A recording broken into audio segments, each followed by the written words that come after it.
Hi everybody, Jake here. Hope everyone's doing well today. What a game last night. What a win for these Buckeyes in dominant fashion over the Tennessee Volunteers. The Buckeyes win this one 42-17 and move on to play Oregon January 1st in the Rose Bowl. How awesome. I mean, what an incredible game. Coming into this one, the Buckeyes had a lot of questions. Where's Ryan Day at? Where's this team at? Where's their heads at? Coming in off a terrible loss to Michigan and what did not look like Ohio State all year. I think they answered those questions pretty quick. They come into this one and they completely run Tennessee off the field. Another thing, I heard before the game that Tennessee was going to try to overtake the shoe. They did travel pretty well. I will give them credit. They did travel pretty well, but I mean that was all but null in this one. So let's jump into some game script here. What happened in this one, and then I'll just piggyback off of this. So Buckeyes come out. I said this in my preview that I thought Ohio State was going to come out and throw the ball a lot. Their first drive of the game, they got the ball first. They threw the ball every play except one. I don't know how many plays the drive was, but they threw the ball every time except one play. It went for like 2 yards to Travion. They score a 37-yard touchdown to J.J. Smith. And this is like what we've been waiting for. In the Michigan game, it's like we are just running the ball into the teeth of the defense. This is their strength. And coming into this one against the Tennessee Volunteers, they had this too. It was like their interior defensive line. Is Ohio State going to cut off their nose to spite their face again and run the ball into the teeth of the defense? And they did not do any of that. They came in throwing the ball all over the place. J.J. Smith scores the first touchdown for Ohio State in Ohio State. The first touchdown in playoff history in Ohio Stadium. So what a feel-good moment that is. Next up, the defense. Coming in, we got a lot of questions. Jack Sawyer, JT, what are these guys made of? Denzel Burke, Igbinosun, what are these guys made of? And they come in and they played stellar. The first defensive drive, they come out. They force a 3-and-out.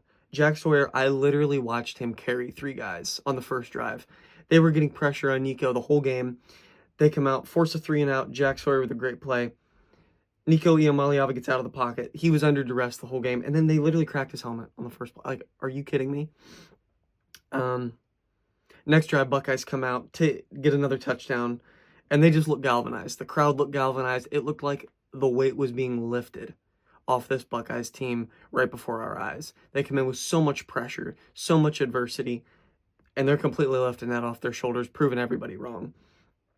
The defense, again, was dominant, creating pressure again with the front four. This is another thing that was so impressive about this game is they were generating pressure with the front four, with Jack Sawyer, JT. These guys are getting pressure off the edge, and this is something that earlier in the year you noticed most glaringly in the Oregon game, is they couldn't create pressure. They couldn't get Dylan Gabriel under duress here, and they couldn't force bad decisions. This game was completely different. They're forcing pressure the whole game. They're flushing him out of the pocket. Now, Nico could run, so it was easier for them to deal with, but forcing him out of the pocket, creating tough decisions. The Ohio State was getting to him all game long. So that was a great thing I saw in the game. Ohio State then gets the ball back, drives right down the field. Travion Henderson makes a great cut. Tennessee safety came down to help. That was the play. Emeka had that motion. It got everybody moving over to the left side. Travion Henderson cuts it up the middle, makes a great move on the safety, scores a touchdown. 3 for 3. They go out there, they score a touchdown on all 3 possessions. At this point, it's the first quarter. I think there was like 3 minutes left in the first quarter. And you're like, they ran them off the field. Now, that could be, it was kind of a negative because then Tennessee did end up getting back into it a little bit because they just scored so fast. Boom, boom, boom. 21-0. What happens next? Then Tennessee kind of gets bailed out. They get that roughing.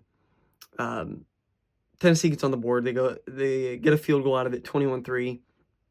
Eventually, Tennessee did start to find things. They did get into it a little bit later, but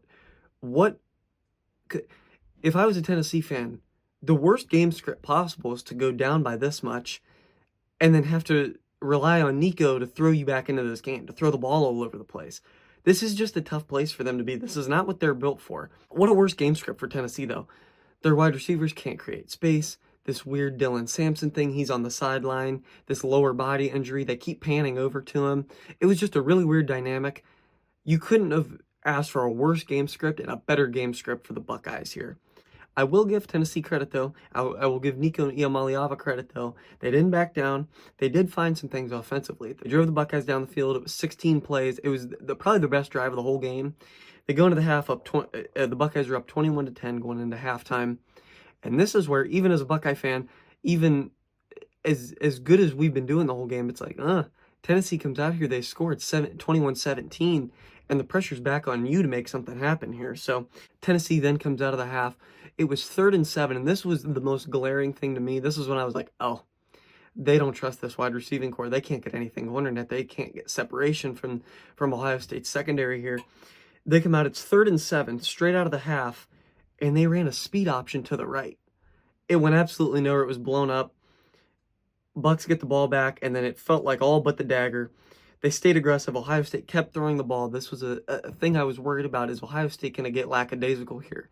Will they run the ball here? They didn't do that. Jeremiah Smith gets his 2nd touchdown. Incredible play.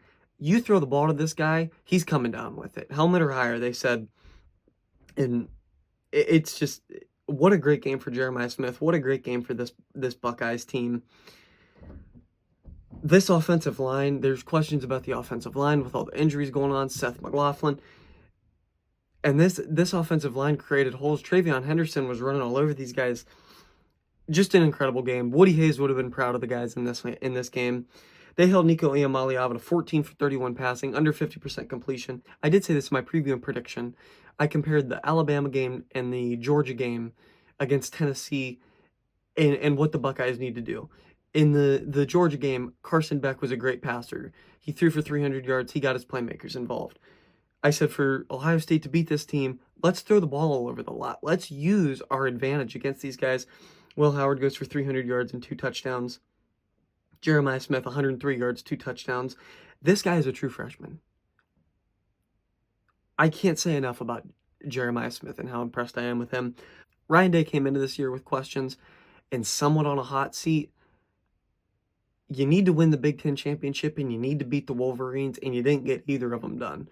I don't know if a seat can get hotter than the seat that Ryan Day is sitting on, but this game at least makes you feel a little better about the situation. Ryan Day comes into this. He just had some weird moments, and I look back to games like the Notre Dame game, which is a great win for Ryan Day. But after the game, I just think it's so weird that he comes out and he calls out like Lou Holtz in this game and says that they're a tough team and they're from Ohio and they're this tough team. Don't get me wrong, that's great and all. I believe we're a tough team too, but do you need to tell everybody that? Ryan Day's had these moments where it almost appears like an insecurity at times, that he needs to tell people that they're a good team and they need to tell people that they're a tough team. Nick Saban never had to tell you that Alabama was a good team. Kirby Smart never had to tell you that they were a good team or a tough team. A lion doesn't have to tell you it's a lion. Everybody knows it. So I wish Ryan Day would just get off that. And in this game, there was no talking. We just came into this game, leave no doubt. And I love that he has said that all year. Leave no doubt in this one, and the Buckeyes did that in this one. So impressed with Ryan Day in this one. So impressed with Chip Kelly. So impressed with the offense, the defense, special teams, everybody up and down. What a great game for these Buckeyes. Looking ahead now for the Buckeyes. The Buckeyes get what they wanted in the first place. They should have been here in the Big Ten Championship if they just handled business. Things happen. Now you get to right your wrongs. I almost compare this to the Clemson game in 2021 and 2020.